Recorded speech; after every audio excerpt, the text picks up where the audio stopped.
భూపాలపల్లి మున్సిపాలిటీలోని పలు సమస్యలు పరిష్కరించాలని కోరుతూ కలెక్టర్కు వినతి పత్రం ఇవ్వడం జరిగిందని తీన్మార్ టీం జిల్లా అధ్యక్షుడు రవి పటేల్ తెలిపారు. భూపాలపల్లి నుండి మంజునగర్ వరకు గుంతలు పడ్డ జాతీయ రహదారిని బాగు చేయాలని, అదేవిధంగా కుక్కలు కోతులు బెడద ఎక్కువగా ఉందని, ప్రజల ఇబ్బందులను దృష్టిలో పెట్టుకుని సమస్యలు పరిష్కరించాలని కోరారు. జయశంకర్ భూపాలపల్లి జిల్లాలో కలెక్టర్ ఆఫీసులో ప్రజావాణిలో ఈరోజు గౌరవ కలెక్టర్ గారికి మనం భూపాలపల్లిలో ఉన్నటువంటి పలు సమస్యల మీద వినతి పత్రం తీన్మార్ మల్లన్ టీం ద్వారా ఇవ్వడం జరిగింది. భూపాలపల్లి నుండి బామలగడ్డ నుండి మొదలుకుంటే చెల్పూరు వరకు మనం ఈ మధ్యనే ఒక సంవత్సరం క్రితం కాంట్రాక్టర్ రోడ్డు వేయడం జరిగింది. ప్రజలంతా చూస్తున్నారు. రోడ్డుకు ఇరువైపులా కూడా నాలాలు పడగా వర్షం కొడితే వరదల్లాగా పోతున్నటువంటిది పరిస్థితి.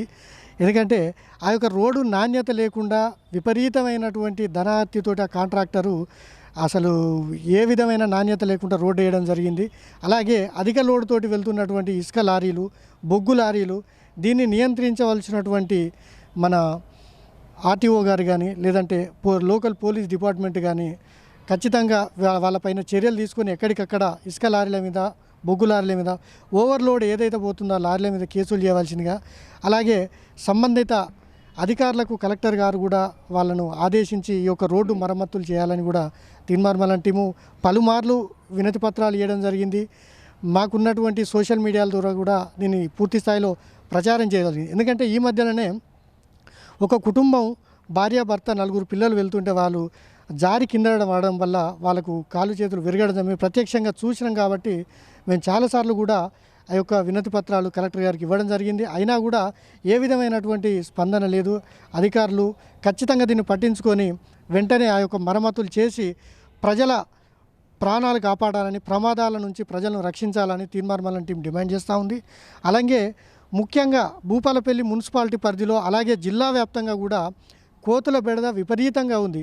నేను ఈ మధ్యలో మా ఇంటి వెనకాలనే ఒక వికలాంగులైనటువంటి ఒక అమ్మాయి ఉంటే ఆమె కోతి గరవడం వల్ల హాస్పిటల్ తీసుకపోతే హాస్పిటల్లో వాళ్ళు ఏదైతే రిజిస్టర్ చేస్తారో ఆ రిజిస్టర్లో చూస్తే కనుక కనీసం రోజులో ఒక 20 నుంచి 25 మందిని కోతులు గరుస్తున్నాయని అక్కడ ఉన్నటువంటి హాస్పిటల్ స్టాఫ్ మాకు చెప్పడం జరిగింది.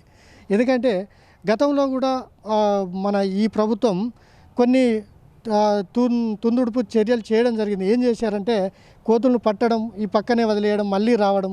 ఎందుకంటే మన అటవీ ప్రాంతం కనుక పక్కనే అడవి ఉంది కనుక తొందరనే వచ్చే అవకాశాలు ఉంటాయి కనుక ప్రతి వార్డులో కూడా ఆ కోతులను పట్టే అటువంటి వాళ్ళని కోతులు ఎందుకంటే మన దగ్గర భగవంతుల్లాగా మనం ట్రీట్ చేస్తాము. కానీ ఇప్పుడు ఉన్నటువంటి పరిస్థితుల్లో ప్రజలు ఇళ్ళ నుండి బయటికి రావడానికి చాలా ఇబ్బందులు పడుతున్నారు, భయభ్రాంతులకు గురవుతున్నారు.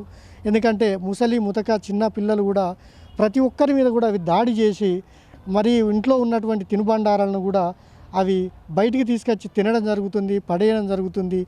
నానా విధాలుగా బీభత్సం సృష్టించజరుగుతుంది కోతులు.